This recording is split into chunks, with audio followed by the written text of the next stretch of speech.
tatanong ko lang po sana yung katumbas ng pagbibinyag ng sanggol doon sa Katoliko. Katumbas ng sa Bible. Katumbas po ng Yung pagbibinyag ng Katoliko. sa amin. Doon sa sanggol. Wala pong katumbas yun kasi wala ako sa Biblia yun Sa inyo po.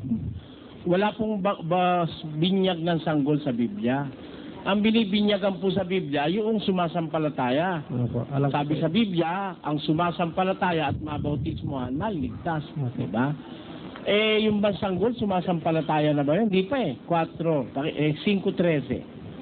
Sapagkat bawat tumatanggap ng gatas ay walang karanasan sa salita ng katwiran, sapagkat siya'y isang sanggol. Wala pang malay sa katwiran ng sanggol. Kaya hindi mo pwedeng gawin yung katwiran sa kanya. Sa inyo pong samahan po, ano po ang katumbas ng pagbibinyag ng Katoliko? Katumbas ng pagbibinyag? Bautismo. Bautismo. Kaya lang, bautismo dun sa grown-ups na. Yung Ang ibig ko pong sabihin doon sa sanggol ko, anong... Wala nga dahil hindi naman dapat bautismo ng sanggol Kasi alam mo kapatid, pagkagagamit tayo ng isang aral, dapat alam natin ang intensyon ng aral. Ang binyag kasi, pagpapatawad ng kasalanan sa mga nagsisisi. Pagbabalik loob sa Diyos. Yun ang nasa 2:38 ng gawa. Pakinggan niyo po. At sinabi sa kanila ni Pedro, mangagsisi kayo at mangagbautismo ang bawat isa sa inyo sa pangalan ni Jesucristo sa ikapagpapatawad ng inyong mga kasalanan. Ngayon, magbautismo kayo sa ikapagpapatawad ng inyong kasalanan. Therefore, ang binyag is for the remission of sins. Magsisisi ka para mapatawad ang kasalanan mo, bibinyagan ka. Sinabi rin yan kay San Pablo sa 22:16. At ngayon, bakit ka tumitigil? Magtindig ka at ikaw ay magbautismo at hugasan mo ang iyong mga kasalanan. Yan. Kaya ang pagbibinyag, pagpapatawad, paghugas ng kasalanan. Yung bata, wala namang kasalanan yun Naintindihan ko po yung salitang bautismo doon sa mga nakakaunawa na.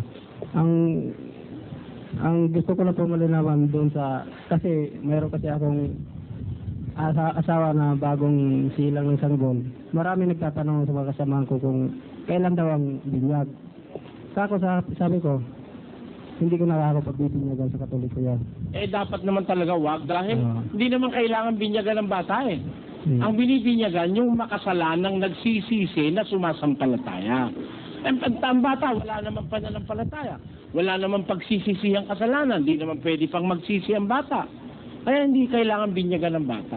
At ang bata, talagang tagalangit yan. Hindi pwedeng yan mapahamak dahil pag bata, tagalangit, sabi ng Diyos. Basa. Tatapwat sinabi ni Jesus, pabayaan ninyo ang maliliit na bata at huwag ninyong pagawalan silang magsilapit sa akin, sapagkat sa mga ganito ang kaharian ng langit. Sa mga ganito, sa mga bata, ang kaharian ng langit. Kaya walang impending disaster sa bata. Hindi nila kailangan ng bautismo. Ang bata kasi, yung mga bata na yan sa Diyos yan Wala naman yan, hindi naman pwedeng pakialaman ng demonyo yan. Kaya ang Diyos ang bahalang mag-ingat dyan sa mga bata na yan.